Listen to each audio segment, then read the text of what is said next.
Hello and welcome to SSC talks. तो जैसा कि आप सभी लोगों के कमेंट्स आ रहे थे कि सर एसएससी एमटीएस 2019 का ऑप्शन फॉर्म क्या होता है और उसको कैसे फिल करना होगा। इसके अलावा ये भी बहुत सारे कमेंट आ रहे थे कि हमें एसएससी की किसी भी वेबसाइट पे ऑप्शन फॉर्म का ऑप्शन ही नहीं मिल रहा, यानी एसएससी ने अभी तक वो अपलोड ही नहीं किया किसी भी साइट पे। तो चलिए देखते हैं कि ये क्या इशू है और इसको कैसे सॉर्ट आउट करना है। तो ये आपके सामने है एसएससी सीएचएसएल 2018 का ऑप्शन फॉर्म। तो जैसा कि आपको पता होगा एसएससी ने सीएचएसएल 2018 का टायर 2 का रिजल्ट फरवरी 2020 में डिक्लेयर किया था। 25 फरवरी 2020 को डिक्लेयर किया गया था टू बी प्रिसाइज।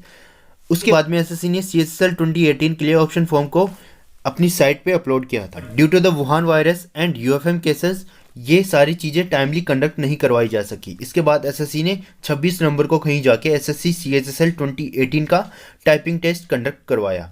तो इसके बाद में जब भी आपका डॉक्यूमेंट वेरिफिकेशन होगा सीएचएसएल 2018 का, तब ये फॉर्म आपके सामने कहीं ना कहीं देखने को मिलेगा। लेकिन अब हम बात कर रहे हैं एसएससी एमटीएस 2019 की।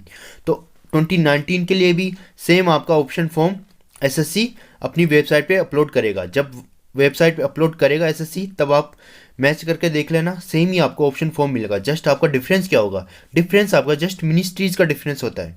In fact CGL, CHSL, MTS, CPO सभी का लगभग लगभग सेम ही आपका ऑप्शन फॉर्म होता है, जस्ट मिनिस्ट्रीज का यहाँ पे डिफरेंस होता है। और सीएचएसएल और एमटीएस में तो मिनिस्ट्रीज का भी डिफरेंस नेग्लिजिबल होता है, क्योंकि सेम मिनिस्ट्रीज सीएचएसएल के अंडर आती है, सेम मिनिस्ट्रीज एमटीएस के अंडर आती है। जस्ट जो प्रोफाइल का यहाँ पे डिफरेंस होता है, जैसे आपको पता होगा सीएचएसएल में आपको क्लर्क एज ए क्लर्क के रूप में काम करना होता है और एमटीएस में आपको एज ए एमटीएस के रूप में काम करना होता है। तो मिनिस्ट्रीज भी आपकी सेम ही वहाँ पे देखने को मिलेगी। तो चलिए देख लेते हैं ऑप्शन फॉर्म कैसा होता है और उसको कैसे फिल करना होता है। तो ये आपके सामने है सीएचएसएल 2018 का ऑप्शन फॉर्म। यहाँ पे आपको सबसे पहले अपने रोल नंबर पुट करने हैं, फिर आपको अपना नाम लिखना है, नेम ऑफ द कैंडिडेट। फिर जरा अगर नीचे स्क्रॉल करेंगे तो आपके सामने बहुत सारी मिनिस्ट्रीज के नाम आ जाएंगे। तो ये जरा आप देखिए, lower division clerk, JSA, JPA, preference code for ministries, department and offices. सबसे पहले आपके सामने है canteen store department, ministry of defence, canteen administrative tribunal. फिर आपके सामने है CBI, central bureau of investigation. फिर आपके सामने है central electricity authority, ministry of power. तो ऐसा करके आप हमारे पास है लगभग 40 मिनिस्ट्रीज़ है। 40 नंबर मिनिस्ट्रीज़ कौन सी है, वाइस प्रेसिडेंट, सेक्रेटेरिएट। तो जैसे कि आपको पता होगा सेम ही मिनिस्ट्री आपके एमटीएस के अंडर आती है। तो यहाँ पे एसएससी ने क्या कर रखा है कि हर मिनिस्ट्री को एक पर्टिकुलर कोड दे रखा है। तो जैसे L01 किसका कोड है, मिनिस्ट्री ऑफ डिफेंस का। L24 किसका कोड है, मिनिस्ट्री ऑफ एक्सटर्नल अफेयर का।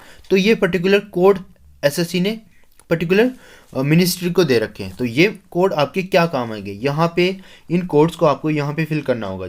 ये आप नीचे देखें, यहाँ पे आपको कोड को फिल करना होगा। जैसे अगर आपकी प्रेफरेंस है मिनिस्ट्री ऑफ टेक्सटाइल, L30 आपकी अगर प्रेफरेंस है, तो यहाँ पे एक नंबर पे आपको L30 लिखना होगा। सेकंड नंबर पे आपकी प्रेफरेंस मान के चलते हैं रजिस्टर्ड जर्नल है, L39 है, तो यहाँ पे सेकंड नंबर पे आपको L39 लिखना होगा। ऐसा करके अपनी प्रेफरेंस यहाँ पे सेट करनी होगी। इसके अलावा एसएससी ने और भी प्रेफरेंस आपको दे रखी है, जैसे postal assistant, sorting assistant, preference code for ministry, department, offices.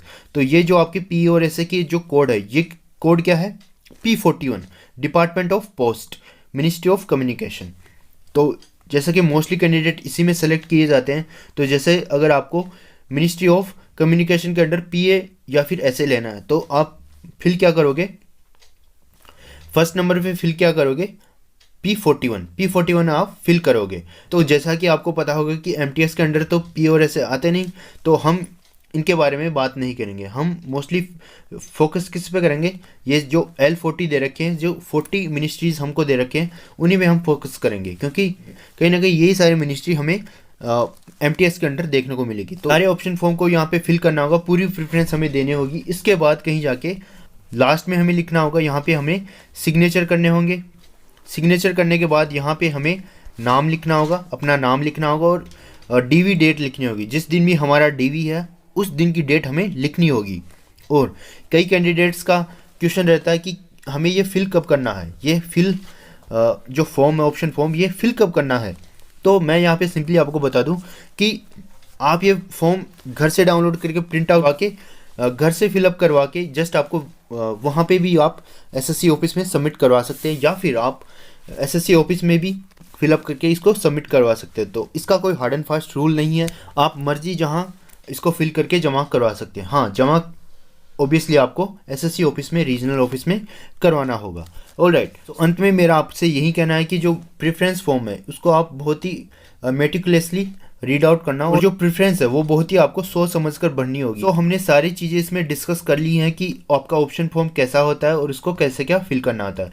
अगर फिर भी आपकी कोई क्वेरी रह गई हो, अगर आपका फिर भी कोई डाउट रह गया हो, तो आप कमेंट सेक्शन के थ्रू मुझसे पूछ सकते हैं। I will reply each and every one of you. So thank you so much for watching this video and have a great day.